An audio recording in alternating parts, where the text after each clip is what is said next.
चालू नहीं याद कराते रहो यार। चलो आज का हमारा टॉपिक रहेगा कौन सा, types of equilibriums, right. JEE NEET का टॉपिक होगा, लेक्चर नंबर 8। पहले हम थोड़ा सा बेसिक इंफॉर्मेशन देख लेते हैं जो आपको इस टॉपिक में सबसे ज्यादा यूजफुल हो सकता है। So that is potential energy and force का रिलेशन। शायद पता ही होगा सभी को, U is equal to minus integration of F into D R. Already हमने आगे के चैप्टर्स के लेक्चर्स के अंदर कवर किया हुआ टॉपिक है। तो आप यहाँ F को मेन बना लोगे तो आपको पता है, तो क्या हो जाएगा, F is equal to du by dx। पता है ना सभी को? हेलो, फॉर्मूला क्लियर है सभी को? यहाँ से ये कैसे हुआ पता है ना? जैसे लाइक एग्जांपल फॉर आप बताओ, मैं like distance is equals to integration of velocity, right. तो उल्टा भी हो सकता है, velocity is equals to dx by dt, हाँ कि ना? हाँ सर। तो बस वही चीज है, आपको ये फॉर्मूला तो क्लियर ही था, लेकिन उससे हमने ये डिराइव किया, F is equal to minus du by dx। याद रखो ये माइनस की साइन सबसे इंपॉर्टेंट है, अदरवाइज आप भूल जाओगे तो प्रॉब्लम्स होगा आपको। ओके, माइनस की साइन क्या इंडिकेट कर रही है, कोई बता सकता है? Potential energy decrease.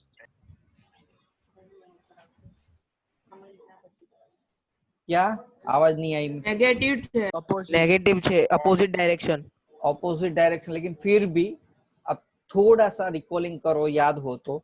अब पोटेंशियल एनर्जी यानी कि आप समझो कि आपके हाथ में एक बॉल है, उस बॉल को आप हवा में एनर्जी को फोर्स लगा के हवा में ले जा रहे हो। अब देखो उसके पास जो एनर्जी है वो नीचे की डायरेक्शन में, पोटेंशियल एनर्जी की डायरेक्शन, फोर्स आपने लगाया ऑपोजिट डायरेक्शन में। So that's why this sign arrived, right. Clear है सभी को? तो ये बहुत इंपॉर्टेंट है। साइन भूल जाओगे तो सारे सम में क्वेश्चंस के आंसर मैच नहीं होंगे आपके। साइन यहाँ जब आप न्यूमेरिकल्स कर रहे हो, इस टॉपिक में साइन का सबसे बड़ा इन्वॉल्वमेंट है। Please keep in understand, okay, खास ध्यान रखना। नाउ तो ये हुआ हमारा। अब देखो यहाँ तो मैंने क्या लिखा, एक्स, तो एक सामने एक्स है, वन वेरिएबल है। लेकिन यदि ऑब्जेक्ट, काफी बार ऐसा लिखा होता है 2x² प्लस x प्लस 1, तो आप du by dx लिख सकते हो। चलो, क्योंकि सामने क्या है, x वेरिएबल है इसलिए।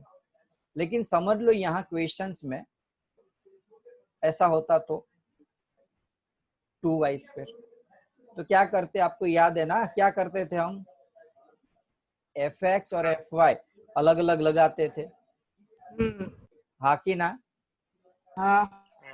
अब जब हम अलग लगाते हैं तब समझ लो मुझे du by dx करना है, तो हम क्या ले लेते हैं पता है आपको? dy² को कांस्टेंट ले लेते हैं, जिससे इसका डिफरेंशिएशन 0 हो जाता था, और खाली हम 2x² का ही करते थे, 4x minus 4x। Similarly 2y² काम करोगे तो माइनस 4y।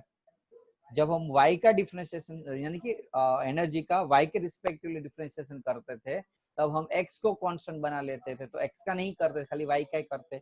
देखो जिसका डिफरेंशिएशन एकदम क्लियर होगा उसको ही आज के टॉपिक में समझ में आने वाला है। ओके, वैसे ये बाहर का टॉपिक है लेकिन बहुत इंपॉर्टेंट है, इंटरेस्टिंग है।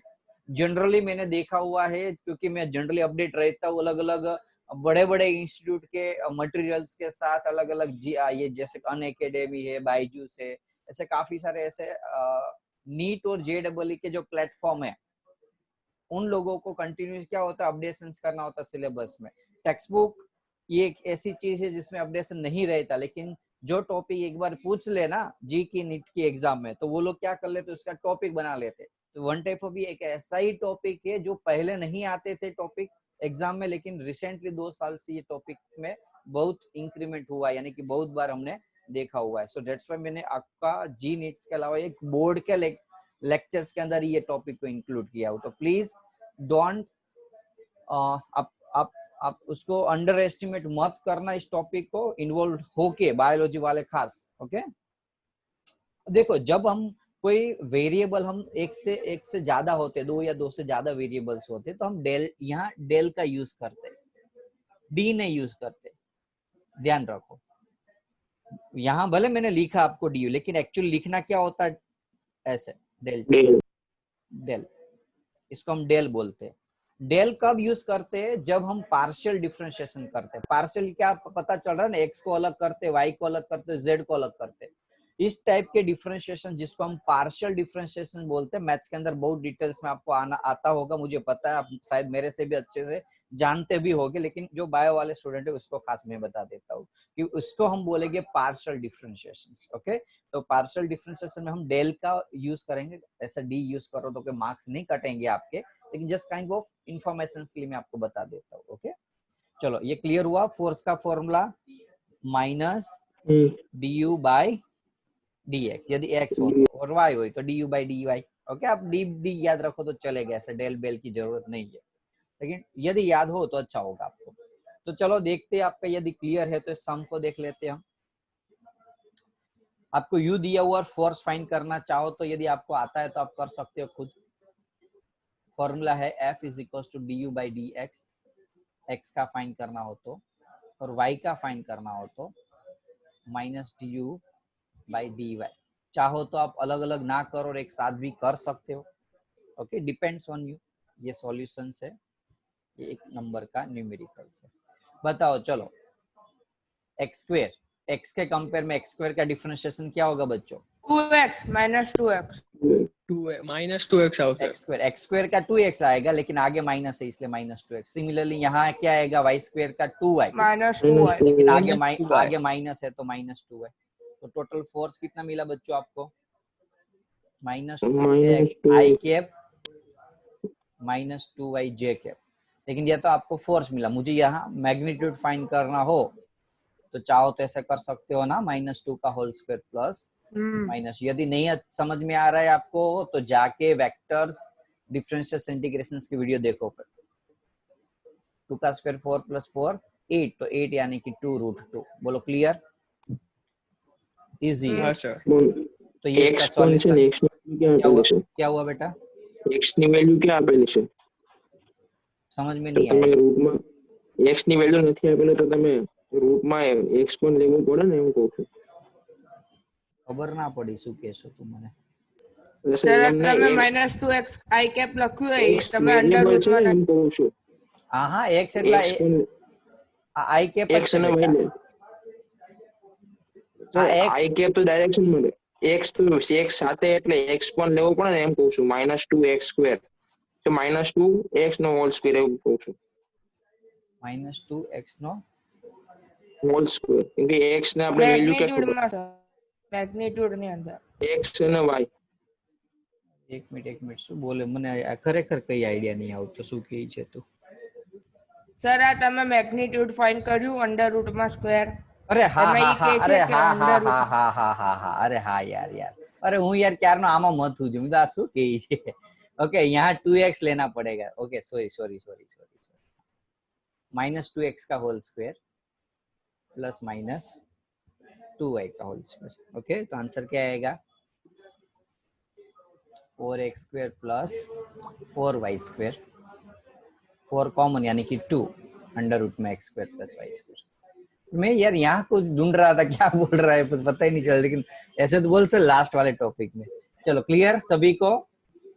आपको यहाँ तक ही करना है, ये तो मैग्नीट्यूड मैंने एक्स्ट्रा फाइंड निकाला हुआ है। ओके,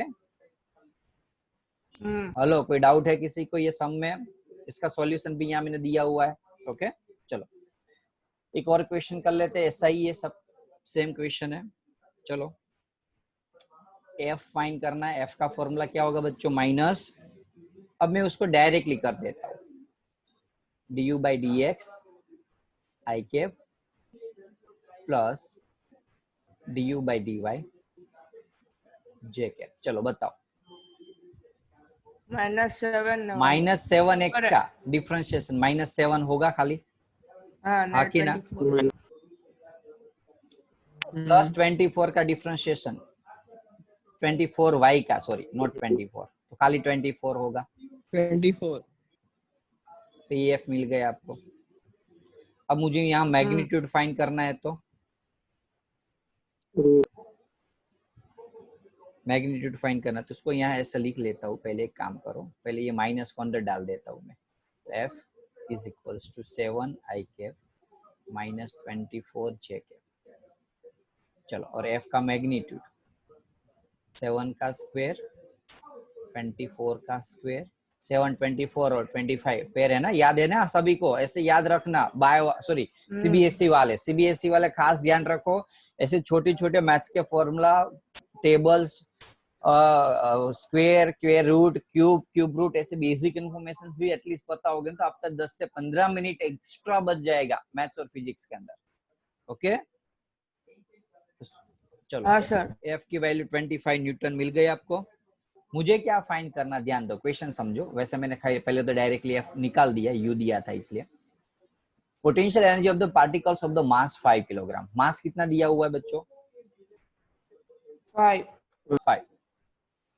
तो मास आपको 5 kg है, फोर्स 25 न्यूटन है। अब मुझे फाइंड करना है स्पीड ऑफ द पार्टिकल्स। ये रेस्ट फ्रॉम द, यानी कि पार्टिकल्स जो है start from the rest from the origin से स्टार्ट कर रहा है, यानी कि 0 से स्टार्ट कर रहा है, रेस्ट से, यानी कि इनिशियल वेलोसिटी उसकी कितनी बच्चों? 0। नाउ फाइंड करना है मुझे फाइनल वेलोसिटी, और टाइम आपको दिया हुआ है 2। चाहो तो आप डायरेक्टली भी निकाल सकते हो और इनडायरेक्टली भी कर सकते हो सम। क्योंकि मुझे यहाँ v फाइंड करना है, v का फॉर्मूला होगा v is equals to u plus at। हाँ कि ना?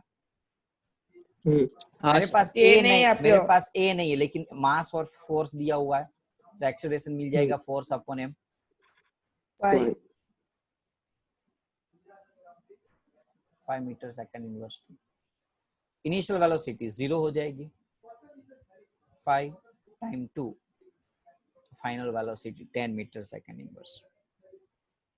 कोई डाउट किसी को? ना सर। पक्का ना?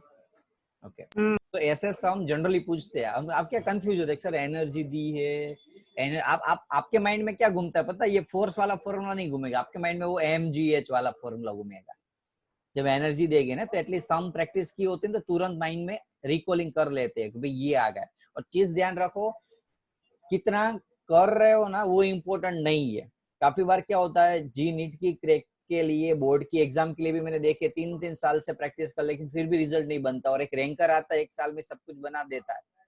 तो प्रॉब्लम ये है कि आप क्या कर रहे हो, एक चैप्टर के पीछे पढ़े, यानी कि आज इस चैप्टर के पीछे पड़ा, एक जबरदस्त मेहनत कर दी, एकदम इन्वॉल्वमेंट हो गए, सब कुछ कॉन्सेप्ट क्लियर होगा, प्रैक्टिस भी सबसे ज्यादा की। प्रॉब्लम क्या होगा, आपने आगे के 5 चैप्टर का रिकॉलिंग लास्ट 2 महीने से किया ही नहीं है। अब 2 महीने से ज्यादा टाइम बचेगा तो हम तो ऐसे स्वामी विवेकानंद तो है नहीं, तो सब कुछ याद रह जाएगा, लॉन्ग टर्म भूल जाओगे। अब वो भूली हुई चीज को वापस रिकॉलिंग करने के लिए कि वापस 1-2 महीना निकाल दोगे, तो बेहतर ये है कि जैसे जैसे चैप्टर जो चल रहे हैं वैसे वैसे आप उसके रिकॉलिंग करते रहो। भले मैं आपको टेस्ट रखू, यहाँ पूछू ना पूछू, आप अपने हिसाब से खुद का रिविजन करना स्टार्ट रखना। जैसे मैं यहाँ 6 चैप्टर कर रहा हूँ तो आपको एक दिन ऐसा रखना, वीक के अंदर एक दिन भी नहीं, 6 घंटा ऐसे रखना है, 2-2 घंटे डिवाइड कर दो, एक वीक में खाली 6 घंटा निकालना है। जिसमें क्या करना है, आगे के चैप्टर है ना उसके पेज घुमा दो, एक बार देख लो, 1-2 सम प्रैक्टिस कर लो। समझ में आ रहा है आपको? हेलो?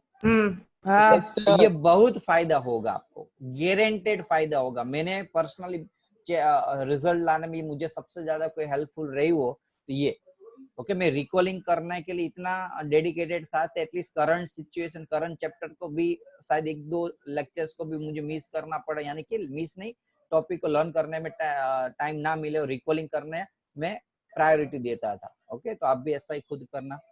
इसका भी मैंने सॉल्यूशंस वैसे रख दिया हुआ है, चाहो तो आप उसको देख सकते हो, मैंने ऑलरेडी पूरा करा दिया। मैंने प्लानिंग ऐसा था कि आपको खुद करने देना था, लेकिन कोई बात नहीं। चलो तो आज का हमारा जो मेन टॉपिक है वो हम स्टार्ट करते हैं। ये जस्ट आपको एक वन टाइप ऑफ पॉलिसिंग किया है कैसे फोर्स निकालते हैं एनर्जी से, क्योंकि ये आज के जो टॉपिक में सबसे ज्यादा यूज होने वाला है। ये टॉपिक क्यों? क्योंकि मुझे पता है एक न्यूमेरिकल्स था एनसीईआरटी का, मैं आपको बता ही देता हूँ। वो एनसीईआरटी का वो न्यूमेरिकल जो सबसे ज्यादा प्रॉब्लम्स हुआ था स्टूडेंट्स को समझने में, हाँ कि ना? हाँ कि ना? ये थोड़ा टफ लगा था सभी को? हेलो? हाँ सर, पहली बार लग गया था। ओके हाँ, मैंने वैसे टफ इसलिए लगा, काफी बार मैंने उसके ऊपर टाइम भी बहुत ज्यादा दिया था, 20-25 मिनट इसके ऊपर दी थी इसलिए। लेकिन यदि फटाफट से समझा दिया होता तो शायद टफ लगता है, 100% लगना ही चाहिए। अब बाद में ऐसा मैंने सोचा कि एक्चुअली ये टॉपिक मैंने स्किप ही करना था इक्विलिब्रियम्स का, क्योंकि बोर्ड के अंदर नहीं है, सॉरी स्कूल की एग्जाम में वैसे बहुत कम चांसेस होते हैं यहाँ की स्कूल में, लेकिन जो सीबीएसई की स्कूल है ना उसके अंदर बहुत पूछ लेते, इसलिए बाद में सोचा कि करा देता हूँ। तो वो जो टॉपिक था ना उसका ये बेसिक कंसेप्ट है। आज का जो टॉपिक है वो इक्विलिब्रियम्स क्या है पहले मैं समझा देता हूँ। एक बड़ा सा गोला है,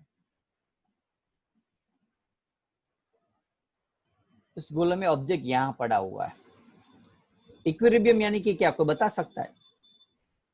नेट फोर्स जीरो। જેમાં net external force 0 હોય. Very good. Net external force will be zero in the equilibrium positions. तो यहाँ नेट फोर्स जीरो है, हाँ कि ना, क्योंकि वो जमीन पे है, वैसे ही नीचे mg ऊपर n, हाँ कि ना। अब ये ऐसे बड़ा सा रिजिड गोला उस आपको यहाँ रख दिया किसी ने, और एक बार कोई बंदे ने आपको यहाँ अंदर रखा है, यहाँ ऊपर बाहर रखा हुआ है, और किसी ने यहाँ रखा हुआ है।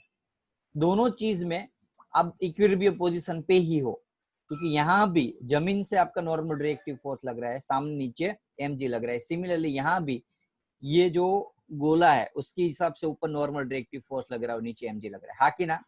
दोनों सिचुएशन में नेट फोर्स तो जीरो ही है, लेकिन दोनों सिचुएशन में इक्विलिब्रियम यानी कि दोनों इक्विलिब्रियम पोजीशन पे भी है, लेकिन जो टाइप्स है दोनों का अलग अलग है। अब यहां मैं क्या करूंगा, उसको यहां ले जाऊंगा और छोड़ दूंगा तो क्या होगा, ये दड़ा, सॉरी यहाँ समझ लो कोई बॉल रखा मैंने, इस बॉल को मैं यहाँ रख देता तो क्या होता बच्चों, नीचे आओ। यहाँ आ जाता कि नहीं, यानी कि वो वापस उसकी इक्विलिब्रियम पोजीशन पे आ जाता, हाँ कि ना। हाँ હા sir. Return to equilibrium position. लेकिन यहां से ये जो गोला है उसको मैं धक्का लगा दूं तो क्या हो, यहाँ वापस ऊपर आ सकता था। Hello, No. ना, यानी कि ये दोनों में कुछ तो डिफरेंट है, जो डिफरेंट है वो इसको बोलेंगे इक्विलिब्रियम। ओके, कौन से टाइप्स के, स्टेबल, अनस्टेबल, ये दो टाइप्स के इक्विलिब्रियम है जो हम नेक्स्ट टॉपिक में देखते हैं। उससे पहले थोड़ा सा हम रिकॉलिंग कर लेते हैं पोटेंशियल एनर्जी कर्व, यानी कि एनर्जी वर्सेस डिस्टेंस का हम ग्राफ यदि देखें तो यहाँ देख सकते हैं। आपको पता है किसी को कि लाइक स्लोप जीरो कब होता है?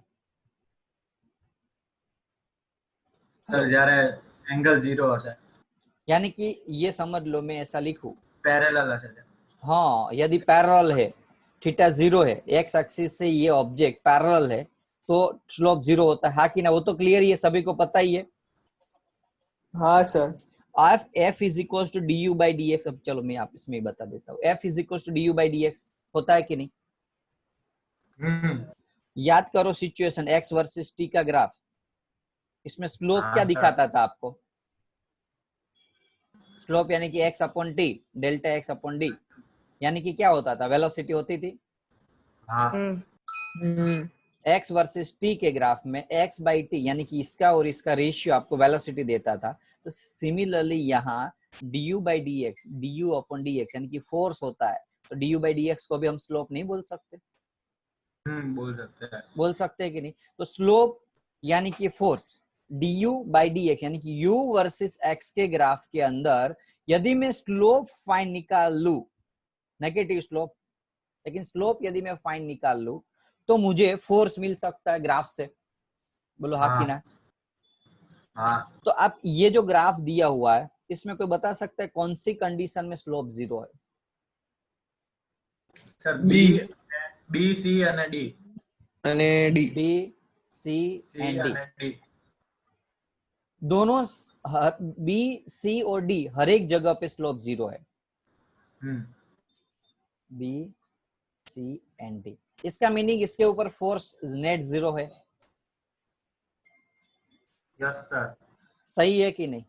फोर्स जीरो है, लेकिन अब इसके ऊपर जो फोर्स लग रहा है उसकी नेचर, उसकी जो एनर्जी है, उसके नेचर, वो सब कुछ डिफरेंट होता है। जैसे आपने ये टॉपिक में देखा था, यहाँ भी फोर्स जीरो है, यहाँ भी फोर्स जीरो, लेकिन यहाँ का जो फोर्स है इसका कुछ कंडीशन अलग है, इसके कुछ कंडीशन अलग है। तो उसको हम डिटेल्स में आज हम सीखेंगे ये तो फॉर्मूला यदि आपको क्लियर ही होगा तो हम आगे देखते हैं स्टेबल इक्विलिब्रियम्स के बारे में डिटेल्स में।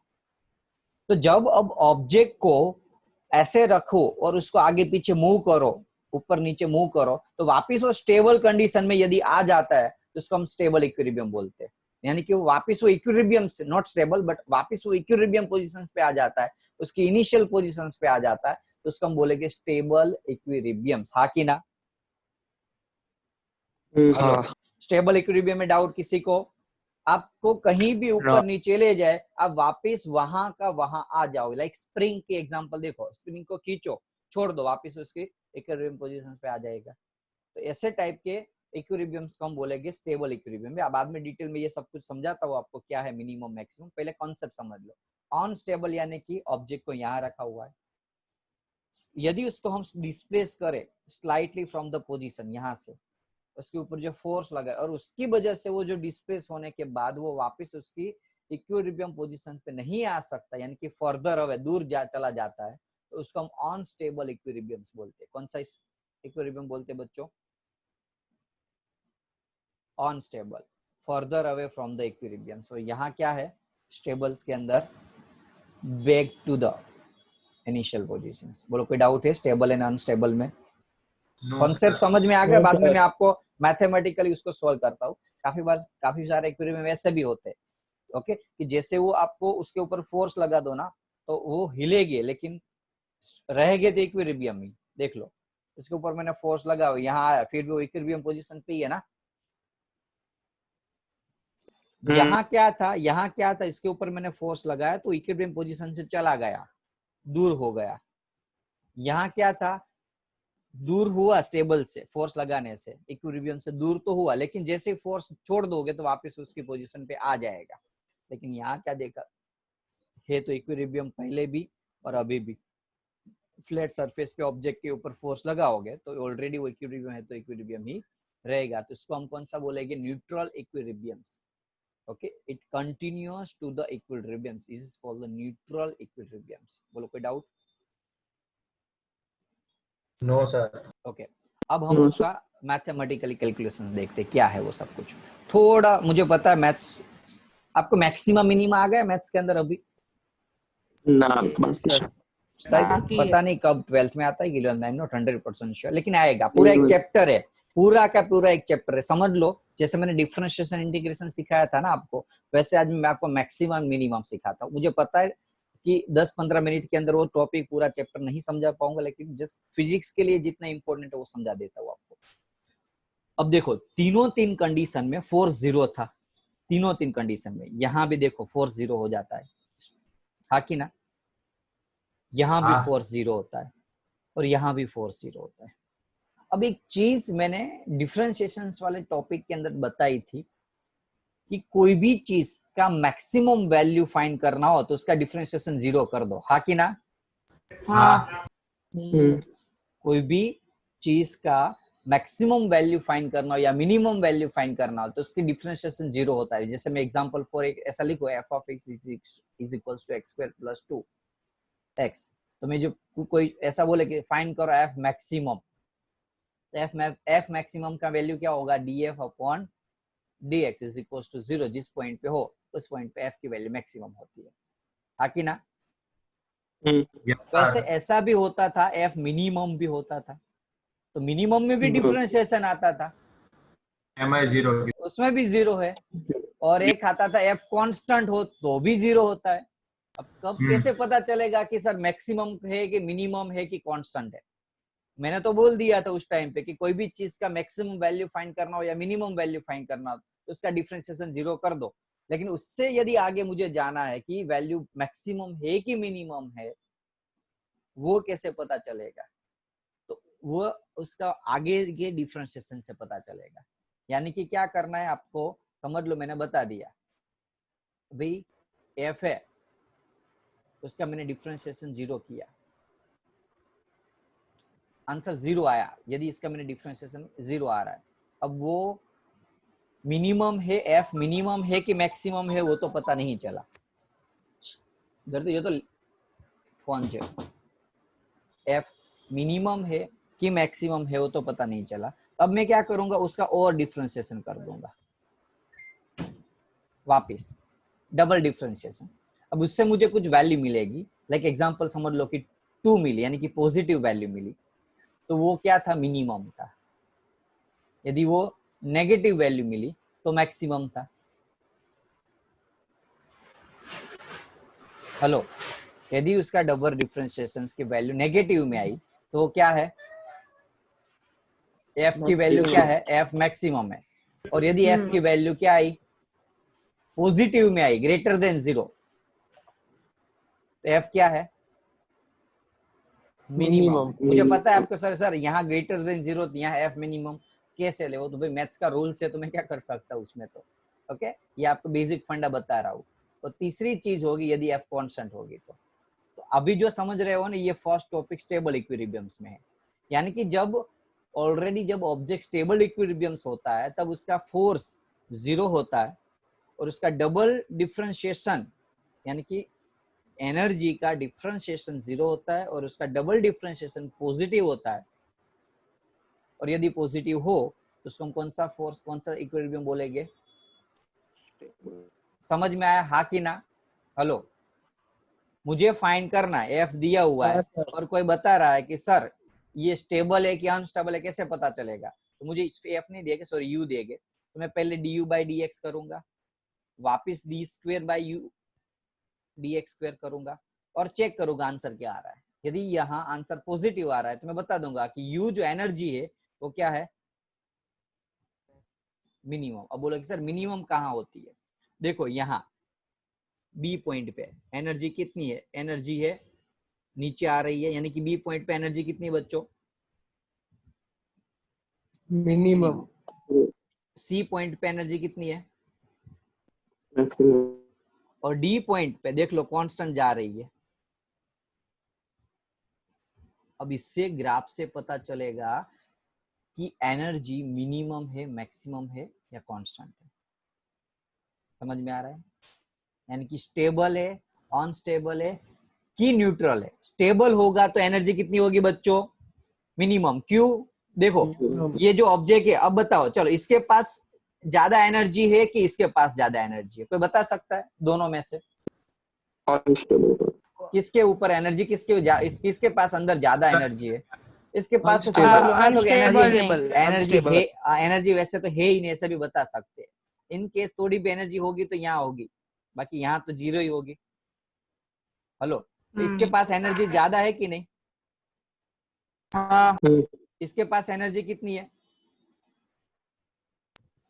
ओछी। तो यदि एनर्जी मिनिमम होगी तो क्या होगा बच्चों, स्टेबल।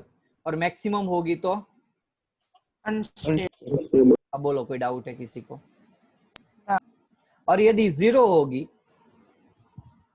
जैसे यहाँ अब एनर्जी में कोई चेंजेस होगा ही नहीं, इसलिए क्या होगा, कांस्टेंट रहेगी। तो यदि डबल डिफरेंशिएशन 0 आ जाए, D square you by D x square 0 आए, तो उसको न्यूट्रल इक्विलिब्रियम्स बोलते हैं।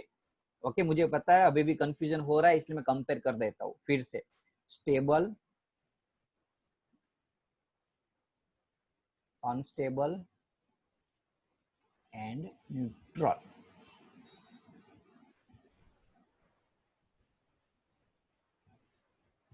Neutral, okay, stable, unstable and neutral. चलो आंखें बंद करो, पहले एक काम करो, उसको आराम से देखो स्टेबल इक्विलिब्रियम्स को, सोचो कौन सी वैल्यू कहाँ कितनी कितनी आ रही, क्योंकि आपको थोड़ा सा कॉन्सेप्ट क्लियर होगा तो आपको और मजा आएगा कंपैरिजंस में। क्लियर हुई? स्टेबल में क्या क्या थी, मेन टॉपिक को मैं हाईलाइट कर रहा हूं, ध्यान दो। यहाँ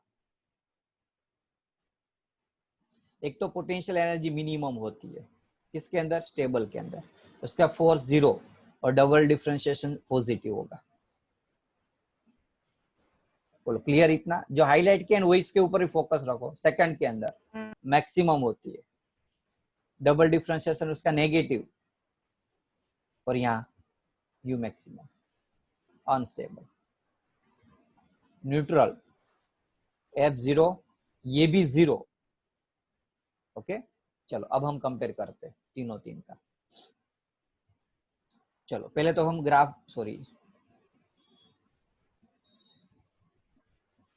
पहले तो हम फिगर बना लेते हैं। इसमें ऑब्जेक्ट कहाँ था? यहाँ। इसमें कहाँ था? यहाँ। और ये टेबल्स के ऊपर या जमीन के ऊपर था। बोलो क्लियर? फर्स्ट सिचुएशन को समझो क्या होगा। इसको आप यहाँ ले जाओगे तो क्या होगा? Return back to equilibriums. ये कहाँ आएगा? Away from equilibriums. और ये न्यूट्रल न्यूट्रल है। अब चलो यहाँ force F is equal to du/dx। यहाँ भी जीरो था फोर्स, हाँ कि ना? हाँ यहाँ भी जीरो है।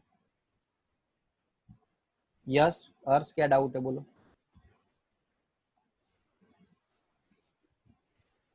बोल।